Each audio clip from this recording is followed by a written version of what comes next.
Chantel Gaynor. I am the Division Manager for Relationship Violence Services, which is Missoula City and County. All right, now one of the things that I know you're very, very deeply involved in is trying to gather together the various resources that people might need when it comes to domestic, especially sexual violence. So I know you put out a news release on that. So what can you tell me about how you brought these together?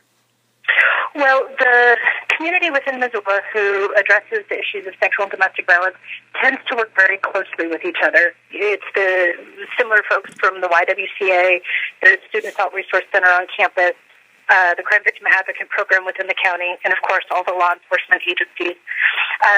Because we all work together closely, it's easy to pull together resources. The hard part is making sure that everybody in the community has access to them. After the issues surrounding sexual violence came out in our community, one of the things that got pulled together was a resource called It's Your Call 911, which actually has all kinds of resources in one place, all on the web, all easily accessible, and it gives you information about advocacy, about law enforcement, about prosecution, and then for students at the university, resources on campus.